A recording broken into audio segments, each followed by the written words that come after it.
And so we were just trying to find people in our lives that are just ordinary people with extraordinary stories. So I thought of you almost right away. So I was like, who else do I know who's written books? Hello, I'm Elizabeth, And I'm Missy. and welcome to You Should Meet My Friend. Today's guest on this episode of You Should Meet My Friend is Sheila Richardson. Sheila is a wife, mom, and accomplished author. I'm going to read the bio from Amazon. I'm so jealous that you have a bio on Amazon. You can have. And she goes by S.L. Richardson on her books, but S.L. Richardson is an author of young adult Guardians of Orion fantasy trilogy. As a Texas mama and a U.S. Air Force wife, I'm going to put in Sheila because it sounds much more organic. Didn't start writing until her husband retired, and upon entering her 50s, she decided it was time to chase the dream. Not running a marathon, but writing. Amen to that. I wouldn't be running either.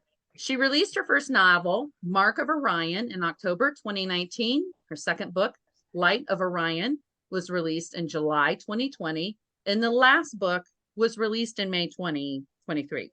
And you can get all of those on Amazon. When not writing, Sheila can be found cooking, gardening, going to Houston Astro baseball games, and walking her German Shepherd. I didn't know we had that in common. Yes, we do. Yeah. And she lives in Texas with her incredible husband, Chris, and is blessed with 4 amazing kids. And they're all great kids. Thank you. You should your next book should probably be a parenting book, Sheila. It should be a what? A parenting book. Oh God, no. No.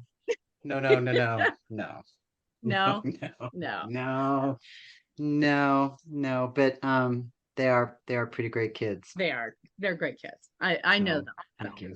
And Sheila and I were friends and neighbors when we lived on Randolph, outside of San Antonio. And I think you, me, and Mary shared a couple of escapades together. So. Oh my God. And Mary is, Elizabeth is your to-go person, Mary's mine. When we talk, it's like there hasn't been any time passed, and Right. she's amazing. She just makes me laugh. We just laugh. I don't know. We just laugh. I was going to mention, Sheila, I don't mean to bring this up, but to bring out bad feelings, but Sheila lost a lot of things in a move when her moving truck caught on fire. Oh no. So Yes. if that happened to me, I would save things like that too, Sheila. I would be obsessed. I'd be afraid. It was, that was our last move. It was our civilian move. It was just one of those freak things. It was they think an oil line came undone from the truck. Yeah. And it was a hot June day, sparks flew. There was oil in the engine, something, and caught flames. And so flames went over the top. It's interesting, on the top of a semi, the top's opaque. Some of them are opaque. Okay. It's not steel. And so it just melted. And then, so between the fire, so the first part of the semi caught on fire, the 2 guys jumped out. Thank God. Yeah. This is on I-10, busy freeway outside of San Antonio. I can only imagine. Yeah. And then it was all smoke damage, but it was the water damage too. Oh yeah. That water. I've heard friends that have had house fires say that is the worst part of it. Yeah. It's really amazing what they can do now. I mean, we were stunned at the amount of things that we got back. That's awesome. It was the first time I didn't travel with my wedding album, because I thought, certainly it's going to be fine. Yeah. And they found it. My wedding album was like you would imagine a book would be, but they were able to take the pictures and fix them. So what I need to do now is take those pictures and get them redone so that I can recreate the album. Right. But people who work with it, ServPro, they're servants. They were so kind. So kind. mean, any minuscule thing, and I would have these little ladies because they had to take everything off the van, everything off. I mean, we had 22,000 pounds of stuff. We took a whole semi. Hmm. They Yeah. took everything they could have, drug it out, and then they laid it all out in a huge warehouse. And so it was like looking at all of your stuff at a yard sale. Yeah. And it was just, it was one box over there looking, there's a box and out are our taxes, all of it just, oozing out the side of the box. And it's a defining moment, when Yeah. I think we've all had our defining moments, sickness, Hmm. Yep. deployment, Yeah. children, them leaving, them coming back, ups and downs of marriages, Yeah. whatever. Yeah. Yeah. You have those defining points in your life. You're like, wow, we have lost so much. Chris lost almost all of his military memorabilia, Hmm. but we have each other. Yeah. We Yeah. had each Yeah. other. We had our kids were healthy, and then you just go, okay, God, got it. I had too Yeah. much stuff. Yeah. To know it was you and then to read the stories because it made headlines and it went around the military community and I kept thinking, I know her, she's a real person. And it really made me kind of reevaluate all of my stuff too, because we still hadn't made our one final move. My mother-in-law is a very anxious person. And she every time would be like, now you need to travel with your silver, your wedding album, your wedding dress, all your pictures. Like she would name all these things. I was like, I might as well just drive the semi here. I'm doing a Hmm. ditty. I know, Hmm. do a whole ditty. That no, because we would have ended up in divorce if we did that. No, that wasn't Exactly. an Which is option. how almost every move is I, like. You're like, are we going to I survive know. this one? Are we gonna? Is this going to be the one that does us Is in? this the one? Well, let's get on to the reason we're here, Miss Sheila. We want to find out more because this is a little self-indulgent because I would love to write a book and get it published. What is it going to be about? I don't know, but I'm going to write a book someday. So I have some things that I wanted to ask you, and I'm sure Elizabeth might have some specific questions, which is great. So my first one is, were you always interested in writing? Is this something you saw like, way back when one day I'm going to write a book? You know, for me, no, I never saw that in my future. It's interesting. I've always been an avid reader, consuming literature, anything. It's what saved me during deployments. Yeah, They would read until the hours and just consume and consume and consume. right. So the written word has always is a comfort to me. And I never saw myself as a writer. I actually saw my husband as that he was going to be the novelist. Yeah. When this came to me to write, I finally said to my husband, I said, I think God's telling me I need to write a book. And I looked at him like, am I crazy? You're like, wait, are you He goes, sure that was the voice of God? are you sure? And he goes, well, I guess you better get on it. I said, okay. And so the first book I got, I think, was the Dummies book for writing young adult, fiction. Yeah, and Wow. so I just kind of went to school on it. And I taught third grade, so I had about that level of grammar. But so I just, the thing about writing, and now that I'm doing it, I think all through my life I've been creative. Okay. So whether it be through a house or decorating, or just I kind of had an artistic mind, Yeah. that kind of way. I'm not a STEM kid, I'm a humanities Yeah. kid kind of deal. And so, but I was always a daydreamer and thinking, and so I always had story going on in my head, if that makes sense.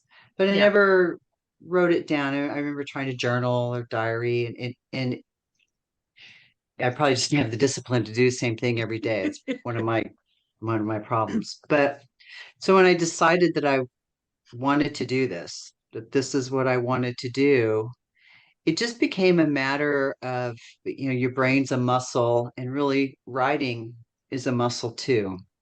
Yeah. And the more you do it, the better you get at it.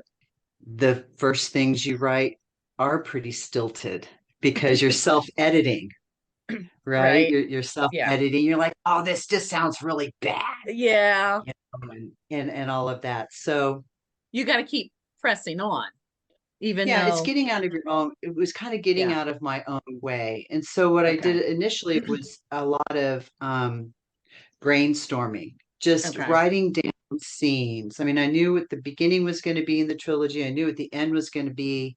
I had all these characters. And so I would just really sit and think about their character growth and their arc. Okay. So really the first thing for me is I had to get smart on what entailed, writing a book, first, second, third act, Okay. character arcs, what are their flaws, what are their wounds. And I just really had to get that out, to kind of figure out Yeah. how to flesh out the characters. I kind of have more of a, I like to drive my writing by characters, Okay. and dialogue, Yeah. but you've got to have a strong plot. So there was just a lot of things I had to unpack, but I didn't have any pressure on myself. I was 52 at the time. I was 52 at the Yeah. time. And I thought, well, I'm just in this new season, so why not? And Right. we'll just see. It was exciting. I was blessed with a lot of help from my family. I mean, just like support. My mom, are you writing today? Yes, I am, Yeah. mom. That's kind of how it started. So now that I write, it's funny. I don't know why I didn't do it before. I think I'm a highly empathetic person. Yeah. And so so my second book was released in 2020 and my third was 2023. The pandemic wiped me out. Yeah. I mean, my Yeah. my emotions were so wrapped up into, oh, I mean, let's just start from the world down to my Right. children in my, COVID closet where we were all hoarding, toilet paper and rice. I mean, it was just ridiculous. I didn't have that writing brain. It kind of left for Right. a little while. So I Yeah. just let myself off the hook. I said, Yeah. I'm not gonna, it won't come to me if I put pressure on it. So I would just Right. write down scenes that I would think of in books. Yeah. And so that way it was journaling and then put it all put it all together. Maybe I Wow. was just too naive to really understand the undertaking, what you're trying to do. Yeah. And I just, you have this elephant and you just take it one bite at a time. And once you kind of understand the process and what you want to do and where you Right. want to go, just have to kind of take the pressure off of yourself. And that's why I independently published these first three books and my Okay. prequel because I didn't know, I wanted to discover my writing process. I wanted to understand the publishing industry a little bit Okay. more. The thing about independently publishing is that you're in charge of it all, but you're also in charge of it all. Charge of it all. Yeah. Hmm. Yeah. And so there's a lot of decisions to be made. There's the marketing aspect, the Ooh. advertising, Yeah. publishing, hiring your own editor, hiring your book cover, Wow. hiring, all of those things. But yet you get to do that. Yeah. So so this next series that I'm writing, which is more of a family saga, historical fiction kind of deal. If I query that, so you query an agent, who knows how long that takes, Yeah. right? You find an agent, and then the agent queries, um, tries to sell it to either the big five publishing houses or boutique, smaller ones. Right. They'll take 15% out of whatever you make, which is fine. Yeah. They've earned their And a money lot of work. Yeah. Yeah. and a lot of work. That's right. Yeah. But then it could take another year and a half Ooh. or 2 years before the book's even published. If they even, and I've heard many stories where books have fallen through, Wow. they don't sell. So if it doesn't sell the way they think it's going to sell, or you've missed the market, then they don't take the second book or whatever. So you really, I mean, I would love to be published by a big publisher. I mean, Yeah. hello, who would Yeah. not? Right. I mean, Yeah. why not? why not try? Yeah, But absolutely. that is the beauty of indie publishing, is that you do control it. You do see the fruits of your labor Yeah. quicker. But then Yeah. it all does fall on you. But there's virtual assistants, which I've tried a few, and I just end up You're not a control freak, are you, Sheila? maybe a little. And there are things I know I'm not good at. I am not Right. good at marketing. I'm not Yeah. good at marketing. I'm doing a minimal amount of marketing. I really do need to find. I tried a PR person. I did try a marketing person, but I think she was too big for Yeah. me. If that makes any Yeah. sense. I need somebody who's a little bit more down here, because Yeah. what's happening again is the trilogy's over here. It's done, and I'm moving on to this next thing, but this is over here, and so I can get a little attached to it. It's Yeah. a something I keep wanting to go back to, Right. and I need to let it go and set it free so I can just concentrate on what it is. Yeah. So I love it. Yeah. I think that I tell everybody who says, "Oh, I could never write a book or whatever." I'm like, if I can write a book, I can barely speak. If I can write a book, if I can come up with books, you can do it. And I think it's a great thing for anybody to try. My cousin just passed away, and she was writing a book. It's a very niche thing. Her dad was an engineer in China. And so it's a very, like, I don't know how many people will want to read it, but this was something she felt like she needed to. And so she was in the process of writing. She's at all these journals. And so her son is going to take up the mantle now. So he says, and he Memoir? probably will. Is it a Um, memoir? yeah, it's like an autobiography about his time and just how he ended up there. And he was in automotive manufacturing and some of that. And she's traveled to China several times to do Oh, research, and she has contacts there. And my mom has decided, my mom was the meek one, and my cousin, she was the outgoing one, the adventurous one, a hippie, a flower child, but so gracious with everything that she had and with people. And my mom was not always the brave one. And so my mom's like, you know what? I am going to be braver in the second half of life. I am going to, she has inspired me. And all these opportunities started coming to her right away, things at church. And my mom plays the dulcimer, and a friend said, "Hey, I want you to play the dulcimer with me at a Christmas program." And my mom's like, "No, no, no, I just play in my living room." And I'm like, "Mom, you said you were going to be braver, and this is the way you do it." Life has just handed her all these things. And I think sometimes we need to be brave and we need to be open to those things. So, but one of the things that she's had to do recently is public speaking. And I have the last year had several public speaking things. And she saw me at one and she's like, "Were you nervous? You didn't even act nervous at all." And I said, "It must be that part of me who likes the center to be the center of attention. I don't know, maybe." But I said, I've gotten really comfortable with it and I love it and I want to do more of it. Yeah. And so I'm just trying to encourage her because she has to do some public speaking. She's like, "I don't want to do this." And I said, "But you said you wanted to be you braver." said. So, Well, so I'm glad you're here to do it. Good for you. yeah, sometimes you just got to be brave enough to do it. I am taking notes, Sheila, because I do think you got a lot of good insight that I think we all can use. So, Well, thank you. I mean, I just really feel like we should be, as women, we tend to downplay our abilities. We tend yes. to Agree. downplay what we Yeah. accomplish. Oh, yeah. Hmm. And I'll just, speak for myself. I never even considered that this was something I could do. And I thought, why did I do that? Yeah. I've moved my family. I've the things I never thought I could do. Why would I, so now I'm kind of thinking, well, I think doing pottery would be cool. That place would be Yeah. a hot mess. I have more mud on me than anything else. But I think, well, why shouldn't I Right. try it? And so there's this limiting factor that we immediately Yeah. do, that Oh, I can't do it, I can't, and all that. And I it's too bad. So I try not to do that because I'm my own worst critic. I'm very hard on myself. Yeah. I've never been supportive of myself. It's just insecurities. It's just, Oh yeah. it's who I am. So I was very lucky when I had this to do that I was just given this space and I Right. allowed myself some grace, which is another thing I Right. didn't really.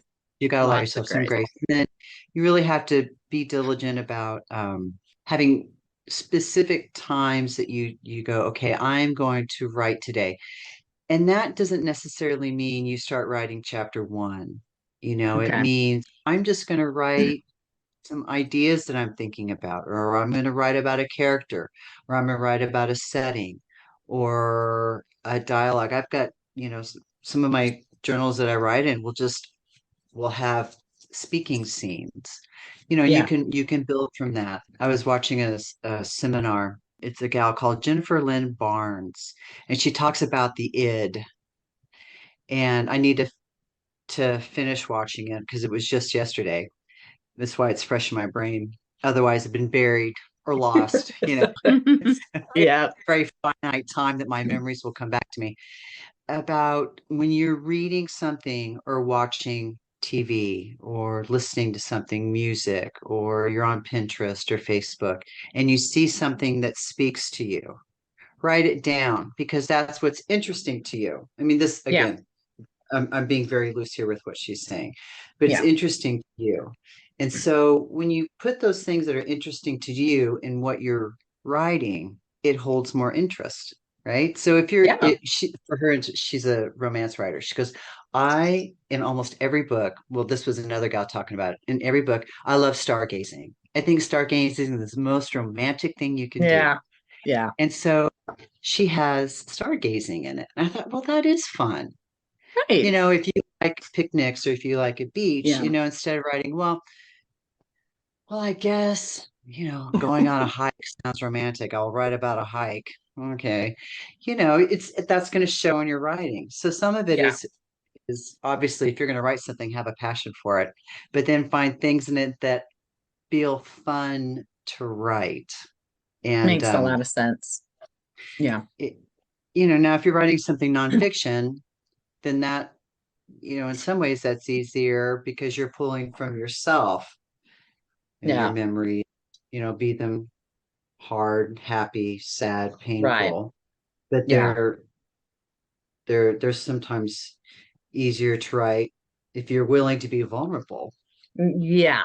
As Brene Brown preaches about being vulnerable, right?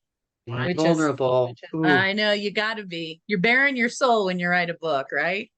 you Yep. do. You do, because I think the Yeah. biggest thing is think I'm going to be judged for Oh, this. yeah.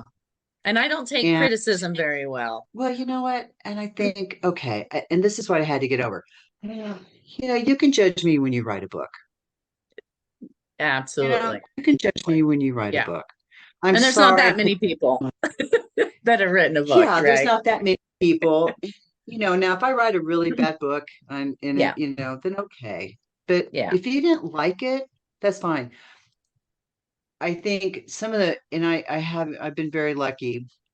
Yeah. Most of the things that I've gotten wonderful reviews, but I've gotten a few like 2 stars, and they'll just give me a 2 star. I think I've got one or two on Goodreads, which they tend to be a little harsher. 2 star. Well, I'm like, okay, what I would if you're going to give me a 2 star, tell me why you gave it a 2 star. Yeah. Why did I Yeah. meet you? Did you just not like the book, or did I not meet your expectations? Did you think Right. the characters were one dimensional? You're not helping an author out if No. you can't kindly tell them why you Yeah. didn't like the book. So because constructive criticism is good Yeah. for everybody if they do it in a nice way. And Yeah. most people that leave reviews are really positive people. Good. And I knock on wood, I've been blessed with that. But Good. that helps you Yeah. grow. But it takes a Yeah. lot. You were talking about the genres. So why fantasy? That is your genre, I don't know. Okay, this is why it was a God thing. All right. So I right? read a lot of I read a lot of historical fiction, Okay. romance, Yeah. literary fiction, dual timelines. I like those things. But there was a time period where I was reading a little bit more fantasy, And we had just moved to Las Vegas. Everything was free and clear. I am literally driving down the road. I'm driving down the road and I'm at a stop sign. I've had a Suburban for 20 years. When you got a lot of kids, is there any other way, No, there's not. a shepherd and a cat and a dog and, all those Yeah. things. Menagerie that fills up a big car. So I was at the stoplight, and all of a sudden, this huge battle scene. It was good and evil. It was the light, the angels, the guardians. It was all the different colors of the warriors and magical beasts, and then there was the evil with, there are all the different colors of this, the sins they came from, and dragons, and it was just this. I mean, I literally, it was like a movie had played right there. It's just a Wow. snapshot. It scared me. It Yeah. was just, what was that? And I, went home and I just kept having these kind of literal microbursts of Wow. images. I finally told Chris, I said, I don't know what's going on. I do not know. This is what's happening. This is what's going on in my head. And I said, I think I'm supposed to write this book, because all of a sudden this things started, character names, about how I thought hell would look like, and the 7 different areas of hell based on sin, and, choices matter and forgiveness. And these 3 teenagers, they discover they're part of a secret lineages from angels who turn out to be from the Magi. I mean, I just had all of a sudden I was just unpacking all of this verbiage Wow. and ideas, and some of it is, I think, like I said, I was in transition. Yeah. So, the kids are in college. I've just got one kid at home. We were very quiet, and it was like my brain got quiet, and it could, all of that stuff that had probably been percolating Yeah. came came out. And so I hadn't read a whole lot of young adult Yeah. fantasy. I had read some, but I thought, okay, I can't ignore this. I can't ignore it, you know? And it sounds kind of fun, so why ignore it? Right. Why not Mm-hmm. Yeah. play it out? And so that's how it happened. And so now, um now that I'm done with that, now I'm kind of back more in my lane over here. So I don't know if Okay. it was a passion project, a God project, this is how you write project, this is how you get your confidence, how you figure it Right. out. I don't know, but I loved it. Good. I loved it. That's Tried. I important. remember writing the last sentence of the trilogy, and I pushed away from my desk and I just started sobbing. It's like I had Oh, just a baby. It was just this this accomplishment, just right. this For sure. emotional thing. And Yeah. it's very gratifying. It's very, That's very beautiful. fun to have that done. Honestly, fantasy is fun because you Yeah. can do whatever you want. You can create whatever you Right. want. You have these superpowers, and your imagination. There is Yeah. absolutely no limit.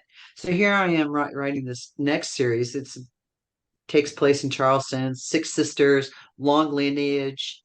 Again, starts in the 1900s, and now I'm locked into like real people. So it starts from the 1900 storm, Okay. the Great Galveston Storm.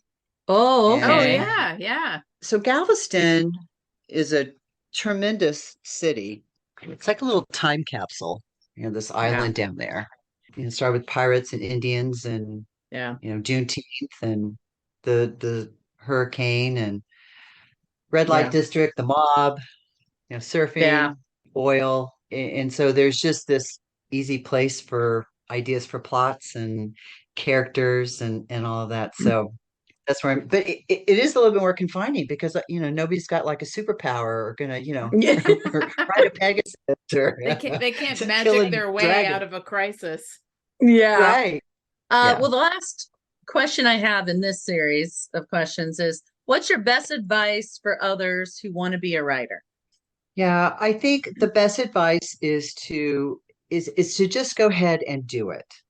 I don't think you should put any restrictions on it. And you certainly can't say after a few weeks or even a month that I'm this is no good, I can't do it, Right. because you will write.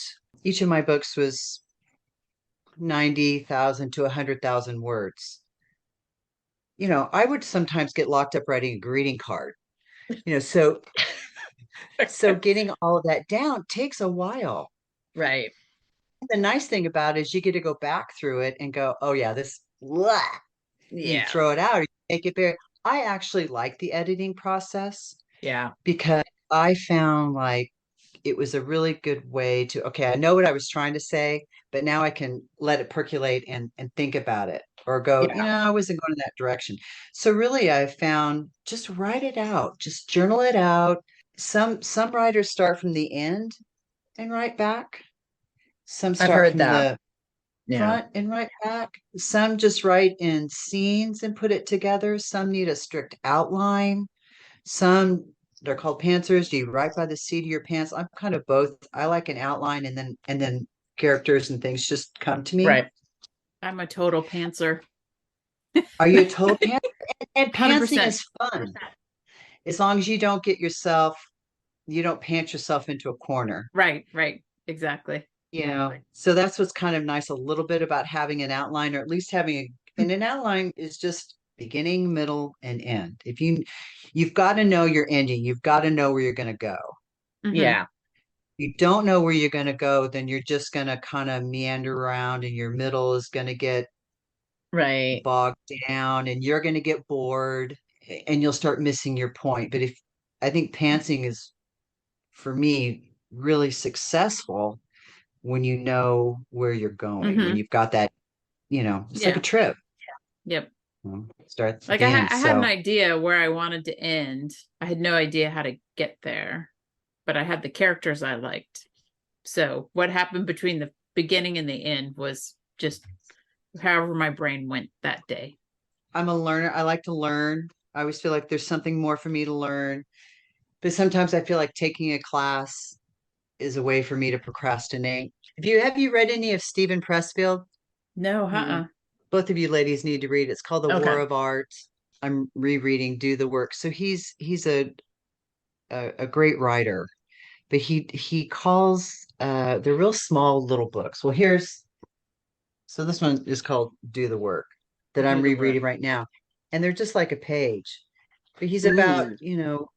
resistance is what we fight ourselves. And it hits us when we wake up in the morning and open our eyes. We're already like, I don't want to get out of bed. Yep. I don't want to go to the gym.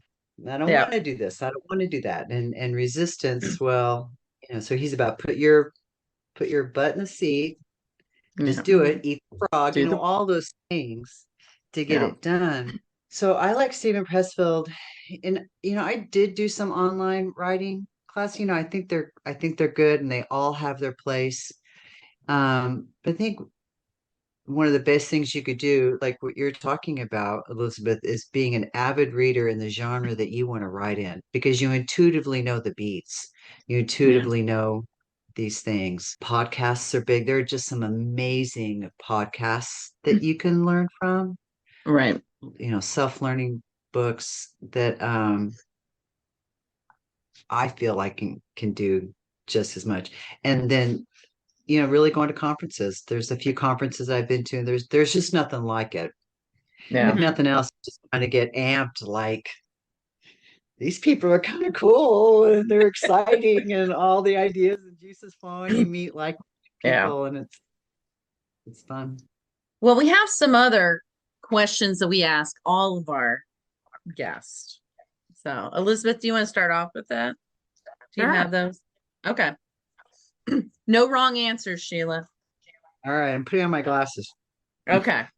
Sheila, what is something you like to do to relax that's not work or your family or a side hustle?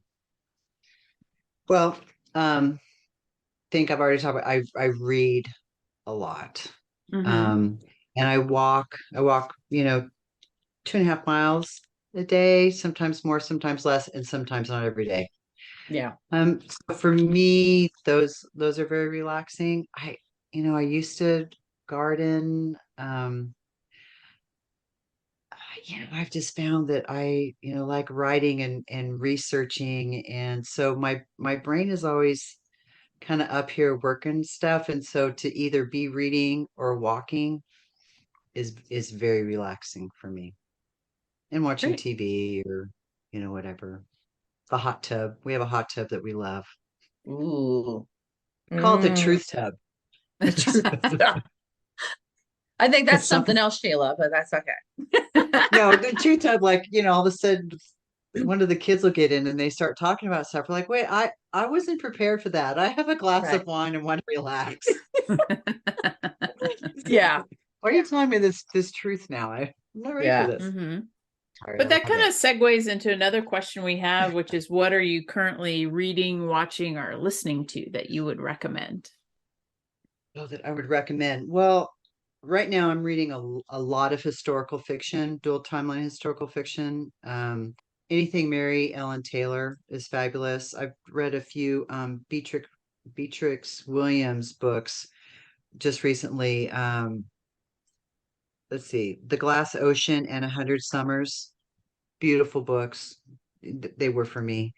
Right now I'm reading A Long Time Gone. It takes place 2013 to 1963 and then 1920s. It's about three different women, in the same Yeah. line. So right now I'm reading a lot of that because that's what I'm writing about.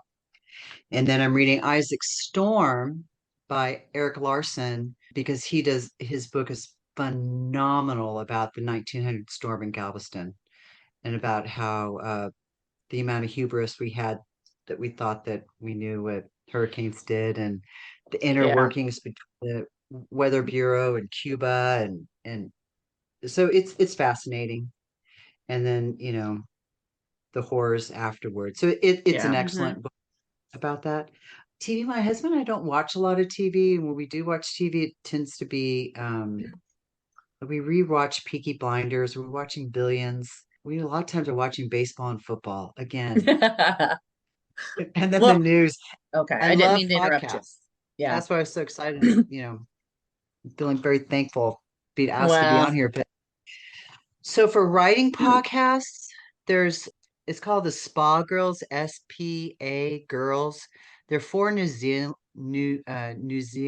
writers. They're okay. hilarious. And they're just very good about craft. They have all different kind of women on there. Also Wish I'd Known Then for writers. It's two ladies who are also very genuine and kind about, "Well, I wish I would have known that when I started this whole thing." So again, very good about all different kinds of craft. The self-publishing podcast is amazing. So I listen to those and I like Mel Robbins. I think she's kind of like Brené Brown. Am I saying her Yeah. name right? Renee. So Yeah. Something like that. Yeah. yeah, very much come on, ladies. Let's Right. Mhm. let's do this. Why we're our Yeah. own worst enemy. So Yeah. so and then Facebook groups are real good there's a lot of Facebook groups out there too for writers. So Let's see here. Okay, we'll go with the deeper one, my favorite one, and that is if you could go back to your younger self and tell them something, what would you say? just one thing. I only get one thing. Like a What's whole list. the first Point. thing maybe we should say? The first thing you tell your younger self. Stop calling yourself fat. That would be the first Aw. one. Mm, Ugh. very good Oh, advice. It just is. stop it. Stop Yeah. it. Just dream bigger.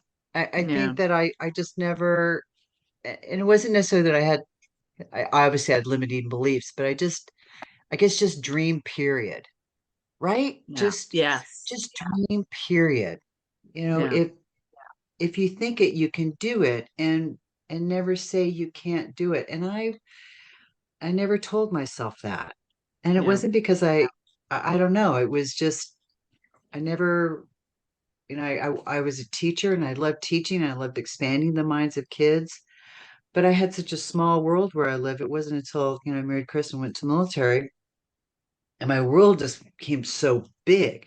Now it's a lot easier for people to be bigger now because the world is at our fingertips, Mm-hmm. right? Yeah. But just dream bigger. I did want to be an astronaut when I was going through, I was going through um, my teaching program is when McAuliffe was going to the Ah. Yeah. Oh, wow. when that went right out. But I thought that would Yeah. just be the coolest thing. Right. Going to the moon being the Yeah. coolest thing. And I think, well, I could have done that, or being an oceanographer. Yeah. Okay.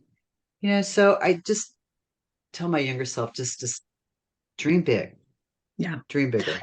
That is great Yeah. advice. I read recently something about, and this is not a bash on on teachers at all, Sheila, but so many of us were called daydreamers when we were in school. Like, stop daydreaming. You know how many times Oh teachers my told me, gosh. Missy, stop daydreaming? A million And times. a million times. times. Yeah. Dream time. And I think it was Brene Brown. I read a lot of her, if you can't tell. Now you know my genre. She's great.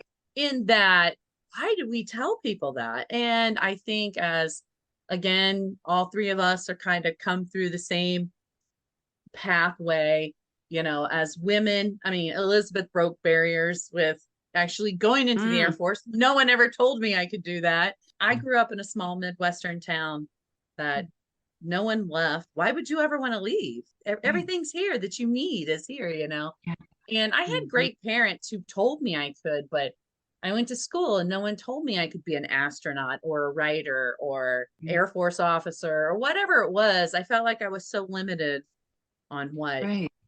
I could grow up to be because I kept being told, stop daydreaming. It's interesting. Becca Syme, BeccaSyme. You'll find her on Facebook. She does this thing called Clifton Strengths for authors. She's very much about unpacking author personalities. And you take a test, and she's got a great following, and she's really very wise.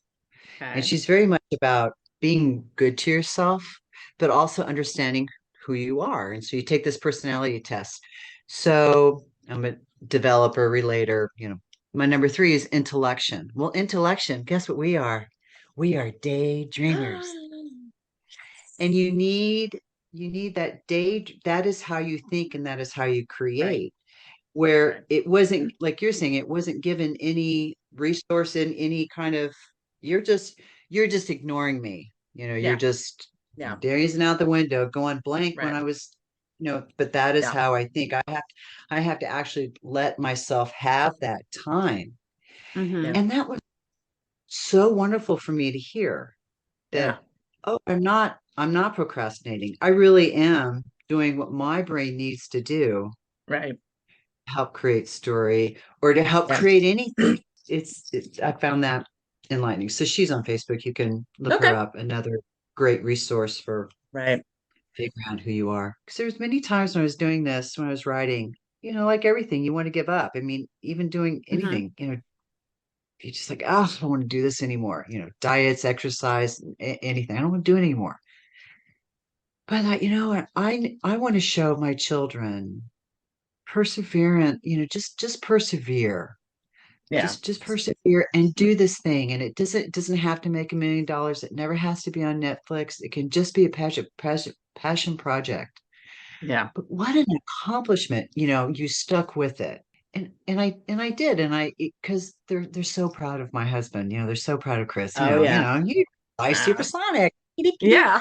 And we are, it's really cool. And he's an amazing man. Right. And I'm a housewife. Yeah. Oh. Yeah. Oh, And yeah. there's nothing just about being a housewife. Exactly. But raising kids and how do you continue to self-validate. And so when I had this time, I thought, can I Yeah. really do it?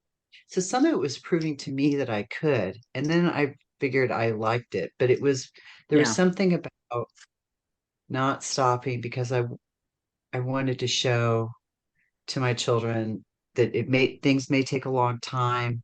You don't think like you can do it, but there's an end game. And if you just do a little bit each day, or if you can't do any for a while, there's fruits in that labor. And so every time your children see you doing this, and your husband Yeah. seeing, your spouse see you do Yeah. these things are hard. It's Right. hard to write. It's Yeah. hard. It's hard to create. You said something earlier and you keep touching on it. And it's something that it's taking me therapy to figure this out. Is my therapist asked me one day, he goes, why do you make yourself so small? And I go, what are you talking about?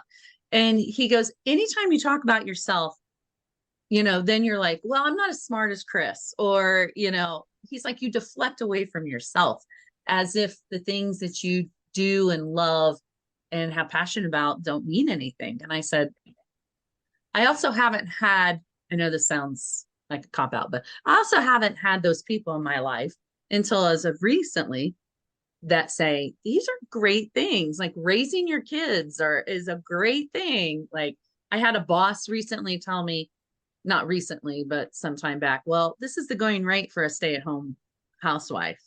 And I was like, excuse me, as if we didn't have HR, otherwise I probably would have turned him in. But like, as if, do you know what it takes to be a stay-at-home, spouse, especially when I did it for months on end, by myself or whatever. Sometimes the world tells us to make ourselves small. And so I've done that with my writing or my creativity, like, oh, well, no one's interested in it. Or it's just something I do to, satisfy something inside me, but I don't want to share it with anybody.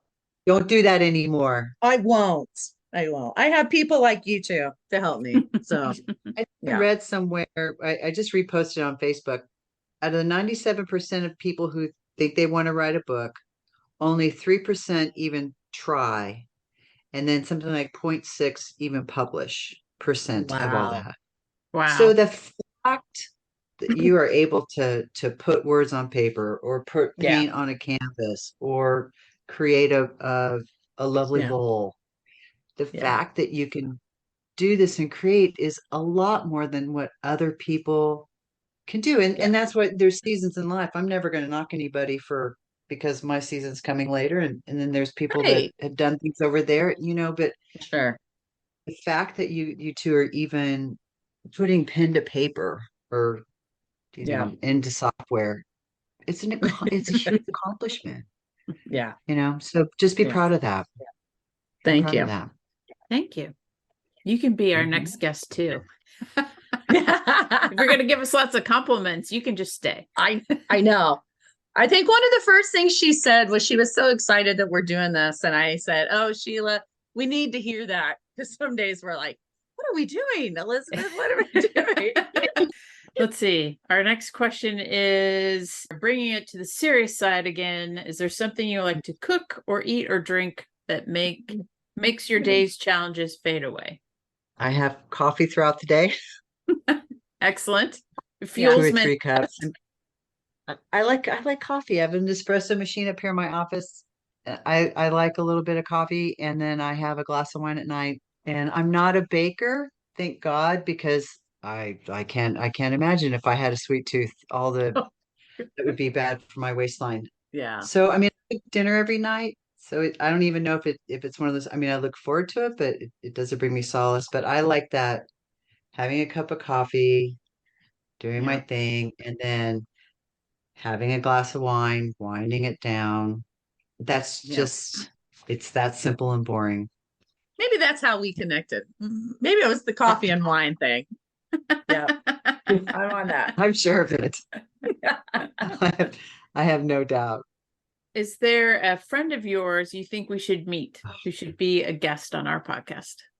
I think Mary Rush would be great. Mary works in hospice. Did you know that? No, I didn't know that. I'm sorry, I missed that. She works in what? In hospice. Oh, wow. That's what I thought you said. In an office, and she's very wise in all of that. So Mary Rush. Is there a cause or an organization that you support that we can direct our many, many listeners to also support? Well, we give automatically to the Humane Society and ASCPA. I always say the acronym wrong. Yeah. Yep. Because when we lost our cat, that's what I told our son that we would do. We'd give to that. And then we give monthly to Unbound. It's unbound.org. It's a Christian group where they give monthly money to, you can pick a child. So mine's a 5-year-old little girl. Her name's Violet. She's in Rwanda. And it's amazing what just that little bit of money helps them. It actually helps send her to school and clothing. So you can pick anyone from around the world. It was so fabulous to spend some time with you, Sheila, because it gives me a lot of motivation and encouragement Yes. to continue my own writing journey and just keep plugging know. away at it. Well, I'd love to be part of both of your journeys, whatever I can Mhm. do to help or Yeah. email or talk or, do this again on the side. It Oh yeah.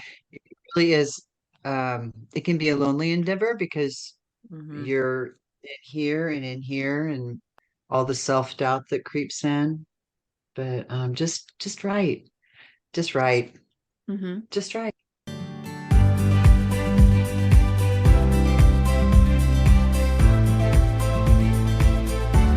Wow. Thank you, Sheila. You are a wealth of information. Elizabeth, what did you find interesting about today's episode? Interesting. I just really liked how she decided that she wanted to write a series of books, and she had a flash of inspiration one day and just got right down to it and did it. It was really inspiring. I was going to say the same thing. She's an inspiration to me. Yeah. So She just made it her number one job, and off she went. And I'm fascinated with what she's working on now. Her new book is based around the big hurricane in Galveston, and she kept saying dual timelines. So I think that means, the past and the current kind of thing. right. We won't know until the book comes out. You But- have to read it when it comes out. Yeah. And she had lots of great recommendations. I mean, we've heard a lot of these names before: Brene Brown, Mel Robbins. She recommended the book from Stephen Pressfield, War of Art and Do the Work, which were all great recommendations for motivation to do the thing That's you right. need to do. And So, her best advice was just to write. So exactly. Use the muscle. use the muscle. Yep. Well, I learned a lot from her. I hope I can take what I've learned from her and actually put it to practice. I have not started writing yet, but I think I'm always writing. I So, think her books are available on Amazon, I'm sure, on all the usual places, but right. I do want to mention her website, slrichardson.com. That's her author name, is S.L. Richardson. So hopefully people will support her, and she's going to have prize drawing for our listeners.